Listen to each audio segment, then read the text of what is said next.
Hello everyone, welcome to north and defence academy. आज इस class में हम परमुटेशन का पार्ट सेकंड को स्टार्ट करते हैं। लास्ट वीडियो में हमने बताया था कि बेसिक परमुटेशन कॉम्बिनेशन क्या होता है, एडिशन रूल क्या होता है, मल्टीप्लिकेशन का रूल क्या होता है। इस वीडियो में हम आगे परमुटेशन के बारे में समझेंगे। तो इसमें हमारा जो कंटेंट होगा वो क्या होगा, factorial, difference between permutation combination क्या होता है और परमुटेशन को क्या कहते हैं। इसके बाद जो नेक्स्ट आएगा उसमें हम कॉम्बिनेशन के बारे में सीखेंगे। चलिए देखते हैं। फैक्टोरियल, फैक्टोरियल को रिप्रेजेंट करने का जो तरीका होता है उसको हम एन फिर फैक्टोरियल ये वाला साइन और इस तरीके से हम इसको लिखते हैं। एन फैक्टोरियल को, इसका मतलब क्या होता है, एन इससे एक कम टर्म n-1, इससे एक कम n-2, दैट इज 3 2 1। इन सब का जो प्रोडक्ट होता है उसको हम क्या कहते हैं, एन फैक्टोरियल कहते हैं।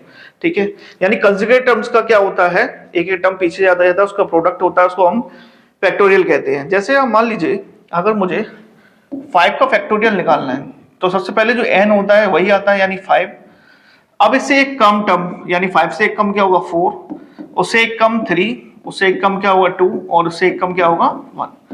जब इसको हम सॉल्व करेंगे तो ये क्या आ जाएगा 520 और ये 120 आ गए। ठीक है, ऐसे आपने देखा कि 6 फैक्टोरियल लिखना है तो 6 को कैसे लिखेंगे, 6 उससे एक कम 5, उससे एक कम 4, उससे एक कम 3 2 एंड 1। देन ये आपने देखा था इसका मल्टीप्लाई 120 आया था, अगर 6 से इसका मल्टीप्लाई कर देंगे तो ये कितना हो जाएगा 720 हो जाएगा। ठीक है, अच्छा एक पॉइंट याद रखिएगा कि जो 0 फैक्टोरियल होता है उसका क्या होता है, 1 होता है। ठीक है, 1 फैक्टोरियल का 1 होगा, 2 फैक्टोरियल क्या लिखेंगे, 2 into 1 लिखेंगे, 3 क्या होगा 3 into 2 into 1 लिखेंगे। ठीक है, इस तरीके से हम क्या करते हैं, फैक्टोरियल को सॉल्व करते हैं। अगर मान लीजिए एक क्वेश्चन है जैसे 7 फैक्टोरियल अपॉन 5 फैक्टोरियल, अब इसको सॉल्व कैसे करते हैं। सबसे पहले इनमें से जो बड़ा है उसको एक्सपेंड करिए। जैसे 7 है, 7 से एक कम 6, उससे एक कम 5। अब आप देख रहे हैं 5 फैक्टोरियल लिखा हुआ तो हमने यहीं पे इसको रोक दिया, यानी फर्दर इसको आगे सॉल्व नहीं किया, क्योंकि नीचे 5 से 5 क्या हो जाएगा, कट जाएगा। 5 से 5 कटेगा, 7 से क्या हो गया 42। ठीक है, इस तरीके से हम क्या करते हैं, फैक्टोरियल क्वेश्चन को सॉल्व करते हैं। जैसे अगर एक कोई टर्म दिया है जैसे n-1 factorial upon n-2 factorial. ठीक है, अब ये क्वेश्चन मुझे दिया हुआ है, इसको मुझे सॉल्व करना है। n-1 या n-2, आप देखिए कौन सा बड़ा होगा इनमें से, यानी किसको हम एक्सपेंड करेंगे जिससे कम आएगा। तो आप n-1 क्या है, इसमें बड़ा है। जैसे n-1 में एक कम किया, कैसे करेंगे, n-1 में एक -1 और करो, फिर n-1 -2 आगे करिए, या जितने आते आ रहे हैं उसमें करते जाइए, 3 करते जाइए, फिर ऐसे। अब आप इसको हम ऐसे एक्सपेंड करेंगे तो आप देखिए नीचे क्या आ रहा है, n-2 फैक्टोरियल। इसको ही मुझे लिखने की जरूरत नहीं पड़ेगी क्योंकि मेरा यहीं पे इसमें काम हो जाएगा। यहाँ पे इसको हम फैक्टोरियल लगा दिया, ये क्या हुआ n-1, अब n-2 फैक्टोरियल और नीचे क्या है n-2 फैक्टोरियल। n-2 से n-2 कट गया, इसका आंसर कितना हो गया n-1। तो जो बड़ा वाला होता है उसको एक्सपेंड करते हैं और वहां तक करते हैं जो नीचे डिवीजन लिखा हो वहां तक उसको एक्सपेंड करिए। जैसे क्वेश्चन दिया हुआ है n अपॉन n-2 फैक्टोरियल, ऊपर फैक्टोरियल लगाए। अब इसमें आप देख रहे हैं कि n बड़ा है कि n-2 बड़ा है, n बड़ा है ऑब्वियसली, तो n को एक्सपेंड किया, n-1 उससे कम किया। अगर एक और कम करेंगे तो क्या आएगा, n-2 आएगा। यहीं पे हम इसको रोक देते हैं क्योंकि नीचे n-2 फैक्टोरियल लिखा हुआ है, तो इससे ये कट जाएगा और ये क्या आ गया n² माइनस n, इसका आंसर आ गया। तो इस तरीके से हम क्या करते हैं, फैक्टोरियल को सॉल्व करते हैं। नेक्स्ट पार्ट देखते हैं। नेक्स्ट पार्ट हमारा दिया है कि डिफरेंस बिटवीन परम्यूटेशन और कॉम्बिनेशन में क्या डिफरेंस होता है। जब परम्यूटेशन कॉम्बिनेशन की बात की जाती है, जो परम्यूटेशन होता है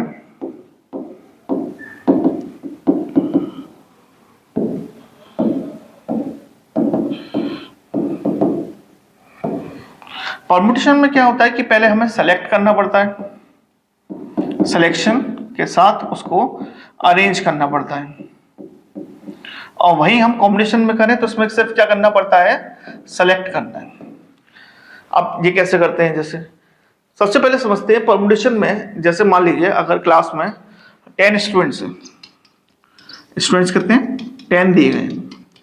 अब आपको मॉनिटर बनाना है, क्या करना है, मॉनिटर बनाना है। तो मॉनिटर बनाने के लिए आपने क्या करा, एक बॉय चाहिए एक गर्ल चाहिए। ठीक है, अब मतलब दो स्टूडेंट चाहिए, ठीक है, अभी इसमें बॉयज के गर्ल्स के करें, अगर 2 स्टूडेंट चाहिए मुझे, तो इसमें क्या करना है, सिर्फ मुझे सेलेक्ट करने हैं, क्या करने हैं, 10 स्टूडेंट चाहिए थे, उसमें से 2 स्टूडेंट को क्या करना है, सेलेक्ट करना है। तो जब हमें सिर्फ सेलेक्ट करना होता है तो उसमें हम क्या करते हैं, कॉम्बिनेशन लगाते हैं, क्या लगाते हैं, कॉम्बिनेशन। तो इसमें ये क्या हो जाएगा, ये कॉम्बिनेशन हो जाएगा, तो इसको हम 10C2 कह देंगे।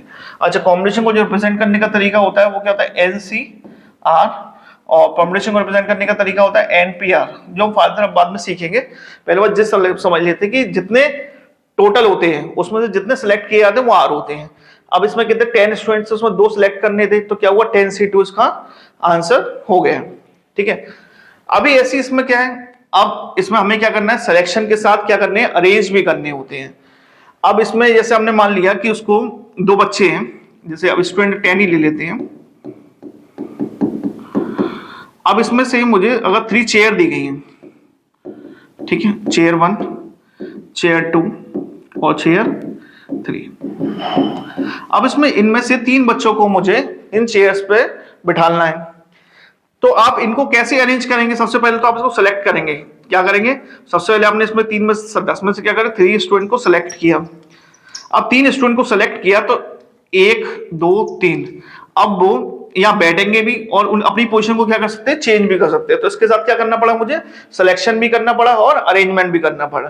तो ये बेसिक डिफरेंस होता है परम्यूटेशन और कॉम्बिनेशन के बीच में।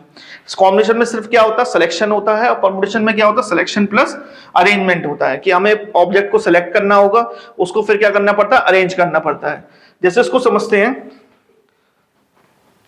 जैसे एक एग्जांपल दिया है मुझे कि ABC तीन लोग हैं, ठीक है।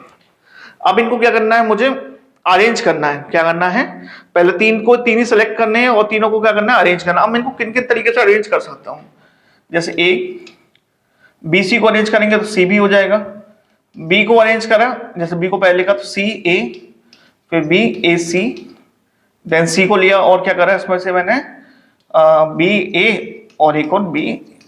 ये मैंने आपको लास्ट वीडियो में बताया था, ये वाला पार्ट, कि हम जैसे 3 पीपल होते हैं या 3 ऑब्जेक्ट होंगे, उनको कैसे तरीके से सिलेक्ट करते हैं। सबसे पहले उसी ऑब्जेक्ट को 2 बार लिखेंगे, फिर उनको आगे पीछे चेंज करेंगे, देन उसमें से जो अल्फाबेट ABC है तो A तो हो गया, B को लिया 2 बार, फिर C को 2 बार लिया, उसके अलावा 2 ऑब्जेक्ट बचे होते हैं, उनको आगे पीछे अरेंज कर देते हैं। तो टोटल मिला के कितने बनते हैं, ये 6 वेज बनते हैं, ठीक है।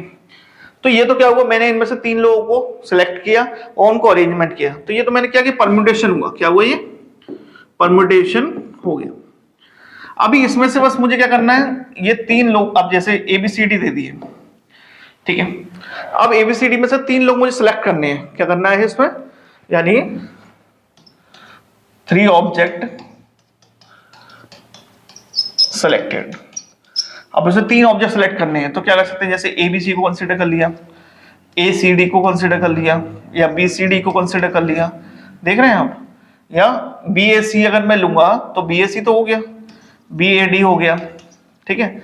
इस तरीके से अब C लिया तो CAD हो गया, CAD हो चुका है, C क्या, CBD हो गया, क्या CBD हो गया, DAC। तो इस तरीके से इनको क्या कर सकते हैं, हम अरेंज कर सकते हैं, ठीक है। तो इस तरीके से क्या हुआ कि हमने इनमें से क्या करा, 4 ऑब्जेक्ट में से 3 को सिलेक्ट किया, तो यानी इसमें कैसे करा, ये 4C3 हुआ, क्योंकि हमें इसमें क्या करना पड़ा, सिलेक्शन करना पड़ा, और इसमें क्या करना था, परम्यूटेशन था, तो इसमें सिलेक्शन के साथ उसे अरेंज भी करना पड़ा, ठीक है। तो इस तरीके से परम्यूटेशन और कॉम्बिनेशन में दोनों डिफरेंस होता है। परम्यूटेशन होती है कि ऑब्जेक्ट को सेलेक्ट करके अरेंज करना, और कॉम्बिनेशन होता है सिर्फ ऑब्जेक्ट को क्या करना है, सेलेक्ट करना है। नेक्स्ट आता परम्यूटेशन। अब परम्यूटेशन क्या होता है, जैसे कि हमने कल लास्ट वीडियो में हमने देखा था कि उसमें हमने सिर्फ एलिमेंट्स को जब हमने क्वेश्चंस किए थे तो उसमें कोई परम्यूटेशन का फॉर्मूला लगाया था ना कॉम्बिनेशन का लगाया था, डायरेक्टली हमने उसको सॉल्व किया था काउंटिंग के तरीके से, एडिशन मल्टीप्लिकेशन रूल लगा के किया था। अब इसमें परम्यूटेशन को देखते हैं, परम्यूटेशन क्या होता है। परम्यूटेशन का जो फॉर्मूला होता है वो होता है NPR, यानी n ऑब्जेक्ट में से r ऑब्जेक्ट को क्या करना है, सेलेक्ट करके अरेंज करना है। क्या करना है, n ऑब्जेक्ट में से n ऑब्जेक्ट दिए हैं, select plus arrange r object को मुझे करना है, ठीक है। तो अब NPR जो होता है उसका फॉर्मूला जो बनता है वो होता है n factorial upon n minus r factorial, ठीक है। जैसे मान लीजिए 3 स्टूडेंट्स अरेंज फ्रॉम 6 स्टूडेंट्स, अगर मान लीजिए 3 स्टूडेंट्स को मुझे सेलेक्ट प्लस अरेंज करना है, सेलेक्ट तो लिख देते हैं, सेलेक्ट प्लस अरेंज करना है 3 स्टूडेंट्स को 6 में से, तो क्या हुआ 6p3। अब इसको सॉल्व करने का तरीका क्या है, इसका फॉर्मूला क्या है, NCR के ऊपर n फैक्टोरियल 6 फैक्टोरियल, नीचे 3 फैक्टोरियल और 6 माइनस 3 फैक्टोरियल। अच्छा सॉरी, ये क्या होगा, कॉम्बिनेशन लगा दें, 6 फैक्टोरियल और 6 माइनस 3 फैक्टोरियल, तो 6 फैक्टोरियल अपॉन क्या है 3 फैक्टोरियल। अब इसका फैक्टोरियल कैसे सॉल्व करते हैं, 6 बढ़ाए कि 3 बढ़ाए, 6 बढ़ाए 6 को एक्सपेंड करिए, कहाँ तक करिए जहाँ तक 3 नहीं आया था, 6 5 4 इंटू 3 फैक्टोरियल, देन 3 फैक्टोरियल को क्या किया, कैंसिल आउट ईच अदर, तो ये 20 और 120 इसका आंसर आ गया। यानी अगर मुझे 6 बच्चों में से 3 बच्चे सिलेक्ट करके उनको अरेंज करना हो, यानी 3 जनों को अगर कहीं बिठाना है, तो मेरे पे 120 तरीके हैं उन 6 बच्चों में से 3 बच्चों को सिलेक्ट करके, ठीक है। तो ये हमने इसको निकाला है। नेक्स्ट दिया गया है, in how many ways can 5 person occupy 3 vacant seats. अब देख रहे हैं कि अब 5% में से मुझे 3 वैकेंट सीट्स पे लोगों को बिठाना है, ठीक है। अब 3 बिठाना तो उसमें क्या करना पड़ेगा, मुझे अरेंज करना पड़ेगा, तो बेसिकली क्या हुआ 5p3। फॉर्मूला क्या होता है, 5 factorial n factorial 5 n minus r factorial, तो 5 फैक्टोरियल और नीचे कितना है 2 फैक्टोरियल, 5 4 3 2 वहीं तक छोड़ देते हैं 2 तक, 2 से 2 कट गया 12 और ये कितना आ गया 60। तरीके से हम इन ऑब्जेक्ट्स को 5 में से 3 ऑब्जेक्ट को सेलेक्ट कर सकते हैं, ठीक है। नेक्स्ट, जैसे एक क्वेश्चन दिया है find the value of n, और ये NPR का एक बेसिक क्वेश्चन दिया गया है जिसमें हमें n की वैल्यू फाइंड करनी है। अच्छा, ये NP13 का जो रेशियो है n+1 P12 से वो 3:4 दे रखा है, ठीक है। तो जब इसको सॉल्व करेंगे तो ऊपर वाले पार्ट को तो सबसे पहले n फैक्टोरियल और नीचे n-13 फैक्टोरियल, इसमें n+1 फैक्टोरियल और ये नीचे आ गया n+1 - 12 यानी n-11 फैक्टोरियल। यहाँ 3/4 लिखा हुआ है, इस वाले पार्ट को नीचे ले लेते हैं, इसको ऊपर कर देते हैं, n फैक्टोरियल n-11 फैक्टोरियल, नीचे n-13 फैक्टोरियल और n+1 फैक्टोरियल। अब आप देख रहे हैं कि n और n+1 में कौन बड़ा है, n+1 बड़ा है, तो n+1 को एक्सपेंड करा,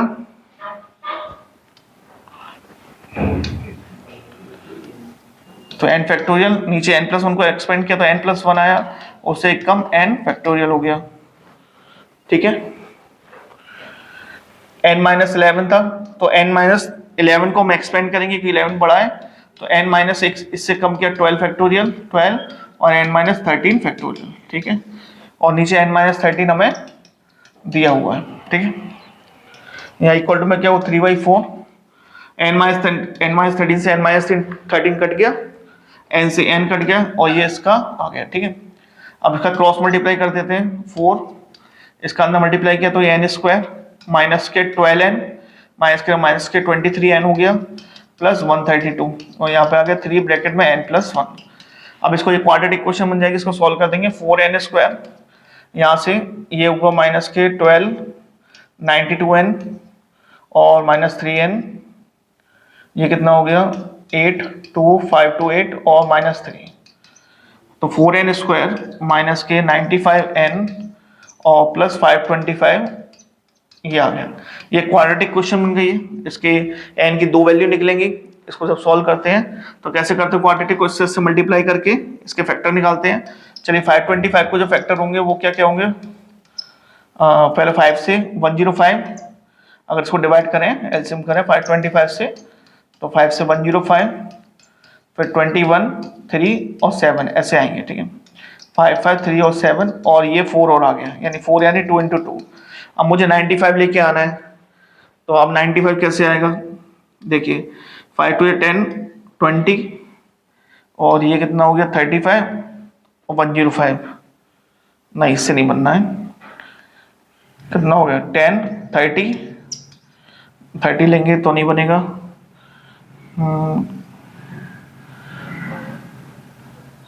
10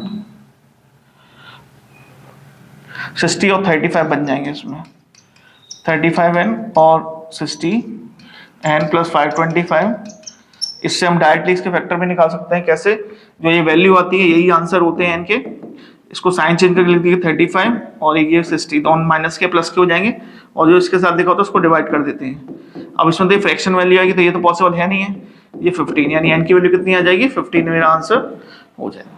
तो इस तरीके से हम NPR को सॉल्व करते हैं। जो मैं आपको बस NPR को सॉल्व कैसे करते हैं ये बताया गया है कि किस तरीके से हम n को एक्सपेंड करते हैं, n+1 को अल्फाबेट को कैसे एक्सपेंड करते हैं वो देखते हैं। ठीक,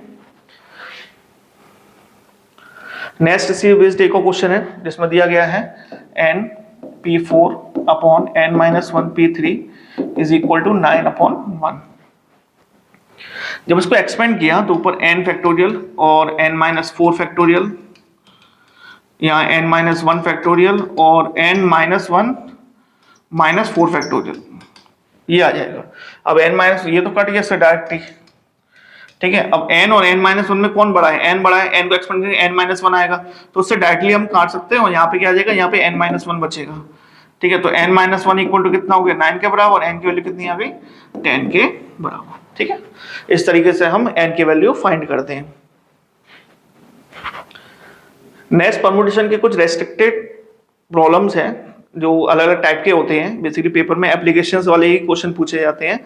इसमें देखते हैं, in how many ways of permutation of 10 things 4 at a time 1 things always occur, और सेकंड पॉइंट दिया नेवर अकर, यानी 2 क्वेश्चन मुझे दिए गए हैं। टोटल कितने हैं इसमें 10 है और मुझे सेलेक्ट कितने करने हैं, सेलेक्ट प्लस अरेंज करने हैं तो 4 है। ठीक है, इनमें how many veg permutation 10 things taken 4 at a time. अब उसमें से क्या कहा है 1 थिंग्स ऑलवेज अकर, इसका मतलब क्या होगा 1 थिंग ऑलवेज अकर, यानी इसका मतलब है कि एक ऑलरेडी सिलेक्टेड है। क्या है, एक ऑलरेडी सिलेक्टेड है, यानी वो चॉइस में नहीं है, चॉइस में नहीं। जैसे कोई अगर टीम क्रिकेट टीम खेल रही होती है तो उसमें कैप्टन क्या होता है, चॉइस में नहीं होता, कैप्टन तो सिलेक्टेड है ही है, उसके अलावा जो बाकी खिलाड़ी होते हैं उनको सिलेक्ट करना पड़ता है। यानी इसका मतलब ये इसमें से एक तो ऑलरेडी सिलेक्टेड है, एक ऑलरेडी सिलेक्टेड है। चॉइस कितनी है मेरे पास, चॉइस है 9, कितनी बची 9। अब मुझे 4 सिलेक्ट करने हैं, अब 4 में से एक तो ऑलरेडी हो चुका है तो चॉइस अब मैं सिलेक्ट कितने करने हैं इसमें से 3। ठीक है, तो अब मुझे क्या करना पड़ेगा, इसका आंसर कितना हो जाएगा 9p3, क्या हो जाएगा 9p3। 9p3 को सॉल्व करेंगे तो 9 फैक्टोरियल और 9 - 3 फैक्टोरियल। ठीक है, तो 9 को हमने एक्सपेंड किया 6 आएगा नीचे, 8 7 × 6 फैक्टोरियल, 6 फैक्टोरियल कट गया, इसका मल्टीप्लाई कर लेंगे 56 × 9 करेंगे 560, 60 कम किया तो 504 इसका आंसर आ गया। ठीक है, यानी फिर से सुन लेते हैं, समझ लेते हैं एक बार क्या चीज है कि 10 ऑब्जेक्ट्स उसमें 4 सिलेक्ट करने थे। ठीक है, उसमें क्या है 1 थिंग्स ऑलवेज अकर, यानी एक तो फिक्स है कि वो तो सिलेक्ट है ही है, उसमें चॉइस में है ही नहीं है। तो मेरे पास चॉइसेस कितने हैं 9, अब एक ऑलरेडी सिलेक्ट हो गया तो कितने करने 3, तो 9c p3 इसका आंसर हो गया। अब इसमें कहा कि जो 1 थिंग है वो नेवर अकर, नेवर अकर मतलब एक को तो चुनना ही नहीं है, एक उसमें से बिल्कुल साइड कर दीजिए। अब कितने खिलाड़ी रह गए 10 थे तो एक को साइड कर दिया तो कितने रह गए 9। अब 9 में से कितने सिलेक्ट करने हैं, क्योंकि मेरे को सिलेक्शन हुआ नहीं है तो कितने हैं 4, तो इसका आंसर क्या हो जाएगा 9p4, 9 फैक्टोरियल 9 - 4 फैक्टोरियल। 9 को एक्सपेंड करते हैं 9 8 7 6, 5 फैक्टोरियल से 5 फैक्टोरियल कट जाएगा। ठीक है, इसका मल्टीप्लाई कर लेंगे, आप मल्टीप्लाई कर लीजिएगा 42 आएगा और 72 आएगा, इसका मल्टीप्लाई कर लीजिएगा आंसर आ जाएगा। ठीक है, तो ये वाले क्वेश्चन होते हैं जब इसमें परमिशन रेस्ट्रिक्ट दिया था कि एक को हमें सिलेक्ट करना नहीं है या दो खिलाड़ी को सिलेक्ट करके रखना है। ठीक है, तो हमें ये ध्यान रखना पड़ेगा कि हमें कितने लोगों को सिलेक्ट करना है और कितने सिलेक्टेड ऑलरेडी हैं। तो जो हमें सिलेक्टेड ऑलरेडी होते हैं वो चॉइसेस में नहीं होते हैं, उनको चॉइस में लेते नहीं है। ठीक है, वो तो ऑलरेडी सिलेक्टेड है, और जो सिलेक्ट ही नहीं करता वो भी चॉइस में नहीं आता, उसको साइड कर देते हैं। तो इसमें भी सेकंड वाले में क्या था कि नेवर अकर, तो टोटल हम पे अगर 10 थे, 10 में से एक तो हटा दिया तो 9 थिंग्स रह गए, उसमें से कितने अभी 4 सिलेक्ट करने को, एक भी सिलेक्टेड हुआ नहीं है। ठीक है, नेक्स्ट इसी बेस्ड है, बस अल्फाबेट का क्वेश्चन दे दिया कि n थिंग्स होती हैं और r एट अ टाइम उसमें से करनी है। अब इसमें क्या कह रहा है कि 5 थिंग्स को क्या कहते हैं, जो 5 ऑब्जेक्ट है वो ऑलवेज अकर है और नेवर अकर है, ठीक है। अब इसका मतलब क्या है, जैसे 5 चीज तो सिलेक्टेड है, जैसे n ऑब्जेक्ट थे, टोटल कितने थे, n ऑब्जेक्ट है, ठीक है। ऑलरेडी सिलेक्टेड कितने हो गए हैं, ऑलरेडी सिलेक्ट तो 5 है ही है, ठीक है। 5 ऑलवेज अगर 5 तो फिक्स है, यानी ये 5 तो आएंगे ही आएंगे। तो मेरे पे चॉइसेस कितनी रहेगी, उन n में से 5 ऑब्जेक्ट ऑलरेडी सिलेक्टेड है तो उनको तो चॉइस करनी नहीं है। अब जैसे मान लीजिए 12 ऑब्जेक्ट होते, 5 उसमें से सिलेक्टेड हो चुके होते पहले से, तो कितने सेलेक्ट ऑप्शन होते हैं, बस 7, क्योंकि 12 में से 5, तो यानी जितने ऑब्जेक्ट सिलेक्टेड है तो मेरे पास चॉइस कितनी रहेगी, n में से 5 हट गई, परमुटेशन p, ठीक है। अब उसमें से r ऑब्जेक्ट चुनने थे, अब r ऑब्जेक्ट में से 5 तो चुन चुके हैं पहले से, तो कितने रह गए, r-5, ठीक है। तो ये इसका आंसर हो गया पहले वाले का। अब इसमें क्या कह रहा है कि 5 थिंग्स तो अकर ही नहीं है, तो मतलब उसमें से क्या है, 5 तो ऑब्जेक्ट छोड़ने ही है, तो टोटल ऑब्जेक्ट जो चॉइस में बचे वो कितने बचे, n-5 बचे। अब उसमें से मुझे सेलेक्टेड करने हैं, यानी 5 तो लेने ही नहीं है। जब मुझे 5 ऑब्जेक्ट जो मैं जैसे था कि टोटल ऑब्जेक्ट कितने थे, 5 थे, ठीक है। अब उसमें मुझे 5 को तो सिलेक्ट करना ही नहीं है, लेकिन अब कितने करने, आर सिलेक्ट करने, अभी देखो सिलेक्ट हुआ नहीं है, तो कितना हो जाएगा यहाँ पे, आर हो जाएगा। तो ये इस वाले का आंसर क्या हो जाएगा, ये हो जाएगा, और इसका क्या हो जाएगा, ये हो जाएगा। अगर आप फॉर्मूले के तरीके से याद रखना चाहें कि ऑब्जेक्ट जितने सिलेक्टेड हो रहे हैं तो उनको माइनस कर लीजिए दोनों में से, और ऑलवेज अकर हो रहे हैं और जो नेवर अकर हो रहे हैं तो उसमें क्या करिए, ऊपर वाले में से माइनस कर दी, नीचे जितने हैं टोटल उतने ही रहेंगे। नेक्स्ट क्वेश्चन इसमें दिया है, in how many ways can 6 boys and 4 girls be arranged in a straight line that no 2 girls are ever together. ये क्वेश्चंस क्या होते हैं, ये बहुत ज्यादा बार परमुटेशन कॉम्बिनेशन के एनडीए एग्जाम से पूछे जाते हैं, ठीक है। इसमें एक कंफ्यूजन होता है कि ये 2 गर्ल्स आर एवर टुगेदर वाला होता है, एक नेवर टुगेदर वाला भी होता है। जब इन क्वेश्चन को अरेंज कैसे करती हैं, जैसे ये लड़कियां हैं ये साथ नहीं बैठेंगी, ये 4 गर्ल्स हैं ये साथ नहीं बैठेंगी, तो अब इनको कैसे अरेंज किया जाए, तो सबसे पहले बॉयज को अरेंज कर देते हैं, जिसको हमें अरेंज करना है उसको छोड़ के जो दूसरी ऑब्जेक्ट बचे होते हैं उनको अरेंज कर देते हैं। जैसे बॉयज हैं, 6 बॉयज हैं, इनको हमने क्या किया, अरेंज कर दिया, ठीक है। अब अगर ये बैठे हैं तो इनके पास कितनी जगह होगी, ये पोजीशन हो सकती है, ये हो सकती है, यानी गर्ल्स अगर साथ नहीं बैठना है तो यानी कोई बॉय एक बीच में बैठा हुआ है या अलग से बैठा, तो इनके पोजीशन कितनी हुई बॉयज गर्ल्स के पास, 1 2 3 4 5 6 7, कितनी पोजीशन हो गई, 7 पोजीशन हो गई। अब कितनी गर्ल्स हैं, 4 गर्ल्स हैं, तो 7 में से 4 पोजीशन पर गर्ल्स बैठ जाएंगी, बैठ जाएंगी, बैठ जाएंगी, ठीक है। यानी क्या करा, 7 पोजीशन में से 4 पोजीशन पे गर्ल्स बैठ गई। अब बाकी जो पोजीशन बचेंगी उन पे कौन बैठेगा, बॉयज बैठेंगे। अब बॉयज कितने, 6, उनमें तो कोई रेस्ट्रिक्शन है ही नहीं है, तो 6p6 इसका आंसर हो जाएगा।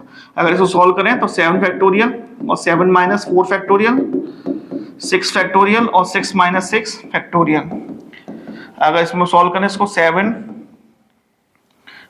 6 5 3 फैक्टोरियल यहीं रोक दिया, और इसको नीचे 3 फैक्टोरियल आ गया, ये 6 फैक्टोरियल है, और ये कितना है 0 फैक्टोरियल। 0 फैक्टोरियल कितना होता है, ये तो 1 होता है। इसको 720 इसका मल्टीप्लाई कर लेंगे, ठीक है, इनका आंसर आ जाएगा। ये कितना होगा, 42 2 1 10,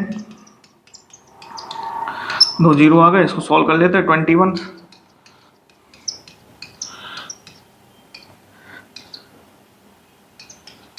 1 5 1 2 0 0, ठीक है।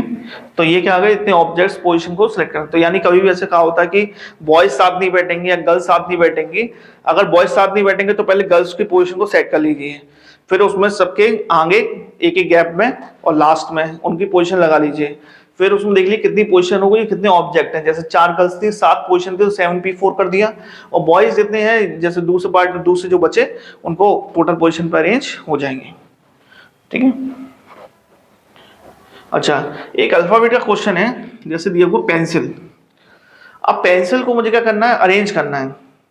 अब पहला क्वेश्चन, इसमें ये पॉइंट्स दिए गए हैं, इनके हर एक आंसर निकालने हैं मुझे। Pencil, there is no restriction on the arrangement of letters. अब लेटर क्या होते हैं, ऑलरेडी क्या होते हैं, ये इन्हीं अल्फाबेट्स को अरेंज करना है मुझे, ठीक है। तो पेंसिल को अगर अरेंज करूंगा तो पहली जैसे 6 पोजीशन है, अगर मैं परम्यूटेशन से बताऊंगा तो इसका आंसर 6p6 हो जाएगा, ठीक है। यानी 6p6 मतलब 6 factorial upon 6 minus 6 factorial, 6 factorial 6 minus 0 factorial, ये तो 1 हो गया, ये 720 हो गया। आप सॉल्व करेंगे 720 इसका आंसर आ जाएगा, ठीक है। लेकिन जैसे आप इसमें अगर मैं इसको अरेंज करना चाहूं तो पहली पोजीशन पे पेंसिल में से पहली पोजीशन पे 6 अल्फाबेट में से कोई भी आ सकता, तो 6। सेकंड पे यानी एक अल्फाबेट आ चुका होगा, उसके अलावा कितने बचे, 5, फिर 4, फिर 3 2 1, इसका मल्टीप्लाई करेंगे तो इसका आंसर भी क्या आएगा 720 आ जाएगा, ठीक है। तो आप चाहे फॉर्मूले से कर लीजिए चाहे विदाउट फॉर्मूले कर लीजिए, ठीक है।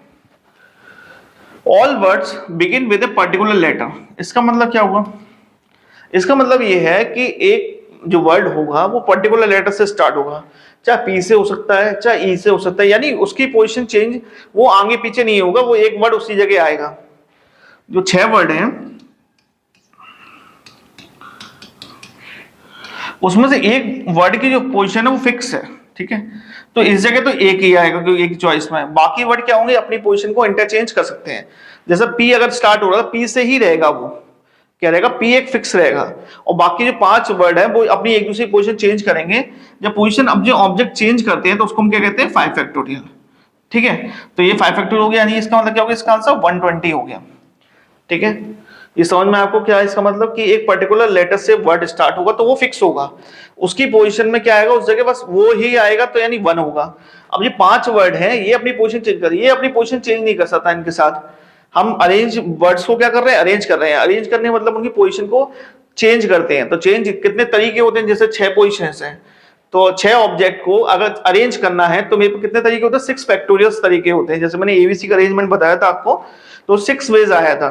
तो उसमें अगर हम सोचते तो एबीसी लिखा हुआ था, ठीक है। तो एबीसी 3 ऑब्जेक्ट है तो क्या हुआ 3 फैक्टोरियल, 3 फैक्टोरियल मतलब ये 6 हो गया, ठीक है। मैंने अरेंज करके कहा था एबीसी एसीबी बीएसी बीसीए ऐसे करके 6 ऑब्जेक्ट बनाए थे। तो जितने ऑब्जेक्ट्स होते हैं उनको अरेंज करने का जो तरीका होता है कि उसको पोजीशंस को क्या करते हैं फैक्टोरियल में लिख देते हैं, ठीक है। अगर 5 ऑब्जेक्ट हैं और कोई रेस्ट्रिक्शन नहीं है तो 5 फैक्टोरियल हो गया। इसी तरीके से जैसे पहले ऑब्जेक्ट में क्या रेस्ट्रिक्शन है और 5 पे नहीं है तो 5 फैक्टोरियल इसका आंसर हो गया।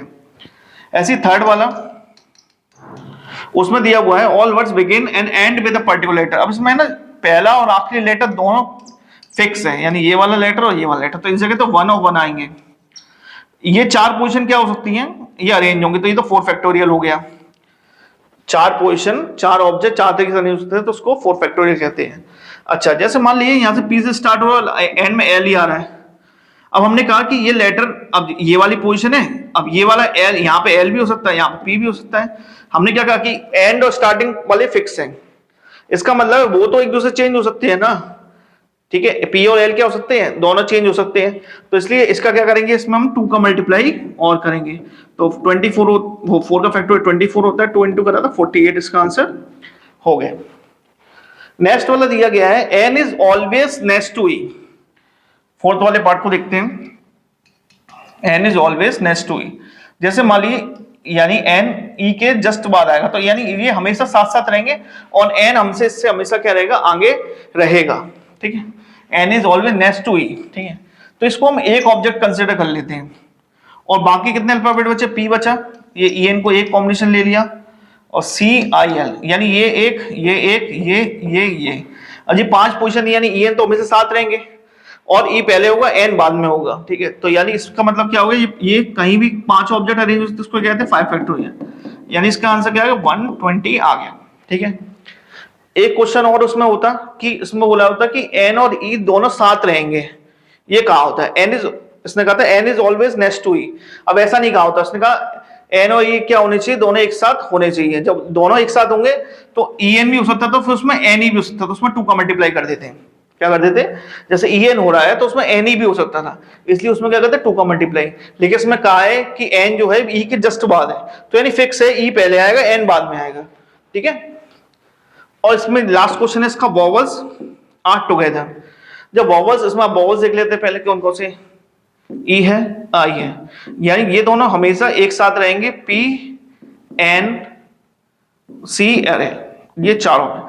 जब भी टुगेदर वाला क्वेश्चन होता है कि ये ऑब्जेक्ट साथ रहेंगे, ये टुगेदर होने चाहिए, तो इसमें से जो साथ होते हैं उनको हमेशा एक क्वांटिटी कंसिडर कर लेते हैं, क्योंकि मान लीजिए एक पैकेट है, उसमें ई और आई डाल दीजिए, दोनों अपने साथ हमेशा एक साथ रहेंगे। ये 4 ऑब्जेक्ट है, तो यानी एक टोटल कितने हो गए, 5 हो गए, 1 2 3 4 और 5, तो टोटल मिला के इनकी पोजीशन अरेंज करेंगे तो ये कितने हो जाएंगे, 5 फैक्टोरियल हो जाएगा। ठीक है, 5 फैक्टोरियल हो गया।